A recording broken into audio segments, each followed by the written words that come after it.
नमस्कार, एक बार फिर से आप सभी का स्वागत है और मैं आपके साथ मीरा राजपूत एक बहुत बड़ी खबर लेकर के सामने आई हूं। पिछले 1 घंटे से विपक्ष हर टीवी चैनल पर, हर सोशल मीडिया पर छाया हुआ है क्योंकि एक बहुत बड़ी खबर उन्होंने दी है।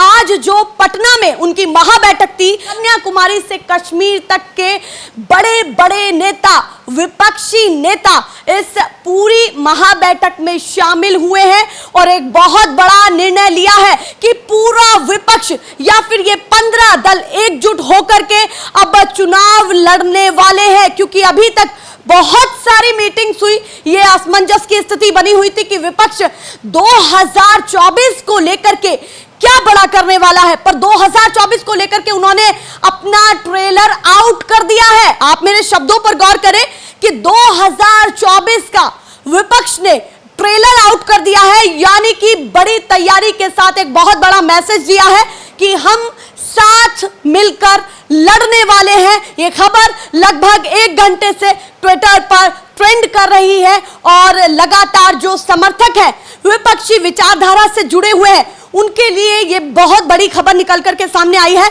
कि इतने बड़े बड़े दिग्गजों ने ये ऐलान किया है, जिसका हिस्सा अखिलेश यादव, राहुल गांधी, मल्लिकार्जुन खड़गे, ममता बनर्जी, नीतीश कुमार, लालू यादव, ऐसे तमाम चेहरे थे। 15 दल लगभग, जो आप स्क्रीन पर भी देख रहे हैं, ये फोटोज चल रहे हैं महाबैठक के, ये तमाम लोगों ने एकजुट होकर के फैसला लिया है।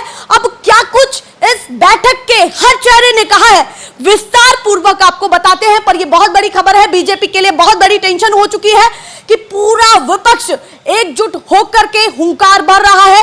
यह टेंशन बड़ी खबर बीजेपी के लिए है, भारतीय जनता पार्टी के लिए है, क्योंकि भारतीय जनता पार्टी सुबह तक भी, या उनके प्रवक्ता नेता ये सुबह तक भी कयास लगा रहे थे कि आज की मीटिंग में भी पूरा विपक्ष एकजुट होने के ऐसे आसार नहीं लग रहे हैं कि एकजुट हो, ऐसा मुश्किल है। पर ये बहुत बड़ी खबर है। पर उन तमाम चेहरों के बीच में सबसे महत्वपूर्ण चेहरा है नीतीश कुमार, जिन्होंने इस पूरी बैठक के बीच में सबसे महत्वपूर्ण भूमिका अदा की है, क्योंकि उन्होंने तमाम जो ये दल है सर्व दलों को अब बुलाया, जो कन्याकुमारी से कश्मीर तक के चेहरे हैं, जो विपक्ष के दिग्गज चेहरे हैं, उनको पटना बुलाया। उसी को कोट करते हुए ममता बनर्जी ने भी ये कहा कि अभी तक बहुत सारी मीटिंग्स हुई पर उनमें निष्कर्ष नहीं निकल पाया, पर इस मीटिंग ने जो यहाँ पर हुई है, पटना में हुई है, बिहार के पटना में हुई,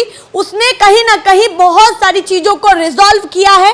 ये ममता बनर्जी ने कहा है। बहुत सारे महत्वपूर्ण बयान निकले हैं, चाहे वो नीतीश कुमार ने दिए हो, चाहे महबूबा मुफ्ती ने दिए हो, चाहे यहां पर लालू यादव ने दिए हो। उन्होंने तो हास्यास्पद तौर पर राहुल गांधी को जो कहा वो मैं आगे बताने वाली हूं, बहुत दिलचस्प है। पर इस बीच में यह दिख गया है कि तमाम दल संतुष्ट हैं और ममता बनर्जी ने जो बात कही कि 3 बड़ी चीजें रिजॉल्व हुई है। पहली चीज कि हम एक हैं, दूसरी बड़ी चीज उन्होंने ये कहा हम एक होकर लड़ेंगे, और तीसरी बड़ी चीज उन्होंने ये कही कि हमको विपक्ष ना समझा जाए, हम चुनिंदा सरकार है, हम इलेक्टेड गवर्नमेंट है। अपने अपने राज्यों में, जैसे उन्होंने सीधे बंगाल की तरफ या फिर जिस तरीके से झारखंड के सीएम वहां पर मौजूद थे उनको लेकर के कहा हो कि हम इलेक्टेड गवर्नमेंट है, हमको विपक्ष के तौर पर ना समझा जाए, हमको उस तरीके से ना देखा जाए। सबसे बड़ी बात यह है कि जिस तरीके से हुंकार भरी है पूरे विपक्ष ने, वो भाजपा के लिए बहुत बड़ी मुसीबत आन पड़ी है। सीधे मैं आपको कुछ हाइलाइट्स दिखाती हूं, किसने क्या कहा, किसने क्या नहीं कहा। और वहीं बीजेपी पूरी तरीके से अब हमलावर हो गई है। जैसे ही ये खबर निकल करके सामने आई है, डिबेट्स प्रोग्राम हो रहे हैं और लगातार ये खबर पूरे देश के लिए भी बड़ी है, क्योंकि विपक्ष की भूमिका अपने आप में बहुत बड़ी हो जाती है। उसके साथ राहुल गांधी ने भी सीधे प्रेस कॉन्फ्रेंस के जरिए कटाक्ष किया है, सीधे हमला किया है बीजेपी पर। ममता बनर्जी ने भी, वहीं महबूबा मुफ्ती ने ये कहा है। महबूबा मुफ्ती का बयान बहुत महत्वपूर्ण हो जाता है, क्योंकि उन्होंने 2 लाइनों में ऐसी बात कह दी है जो वाकई बहुत बड़ा इंपैक्ट डालने वाली है। उन्होंने सीधे ये कहा कि ये गांधीवादी विचारधारा वाला देश है, इसको हम गॉडसेवादी विचारधारा वाला देश नहीं बनने देंगे। राहुल गांधी ने क्या कहा है इस बीच में वो भी जरा सुनिए, देखिए, क्योंकि राहुल गांधी अभी तक की ऐसी मीटिंग्स में जहां पर ममता बनर्जी हो या इतने सारे दल हो उनमें शामिल नहीं हुए। दिल्ली में भी बैठक हुई, उसका कोई बहुत बड़ा प्रभाव नहीं पड़ा। पर आप सुनिए कि राहुल गांधी ने भी क्या कहा है कि ये विचारधारा की लड़ाई है, यानी कि बीजेपी विचारधारा से विपक्षी विचारधारा की लड़ाई है। बीजेपी और आरएसएस आक्रमण कर रहे हैं। राहुल गांधी ने आगे जो कहा उसे भी सुनिए कि इस वक्त हिंदुस्तान की नींव पर आक्रमण हो रहा है। ये उन्होंने कहा, एक के बाद एक लगातार बयानबाजियां हो रही हैं। नीतीश कुमार जाते जाते ये कह करके गए हैं, जिन्होंने इस पूरे प्रोग्राम को कोऑर्डिनेट किया है, उसमें महत्वपूर्ण भूमिका रही है।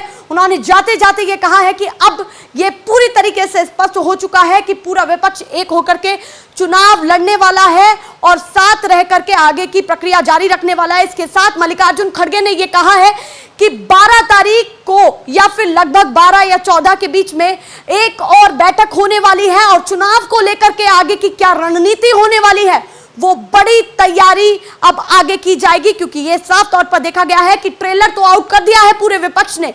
आगे वो क्या करने वाले हैं ये बहुत महत्वपूर्ण हो जाता है। ये बहुत क्लियर है कि अब पूरे विपक्ष ने अपनी तरफ से एजेंडा, अपनी आगे की रणनीति बहुत हद तक क्लियर कर दी है। उसके साथ लालू यादव ने हास्यास्पद तौर पर राहुल गांधी से भी ये कहते हुए दिखाई दिए, यानी कि वहां पर उनके जो संबंध है वो मजबूत होते हुए दिखाई दिए। उन्होंने सीधे तौर पर कहा कि राहुल गांधी भी जल्द शादी करें ताकि वो बाराती बन करके उस शादी में जा सके।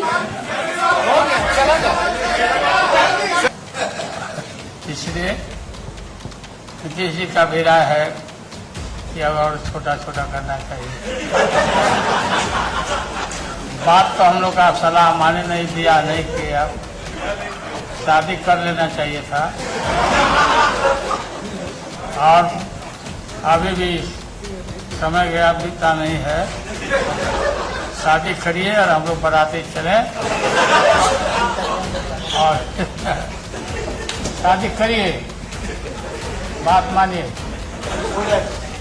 आपकी मम्मी हमको बोलते हाँ, एकदम पक्का करना पड़ेगा। मम्मी आपकी बोलती थी कि आप हमारा बात नहीं मानता, शादी करवाइए आप। अच्छा,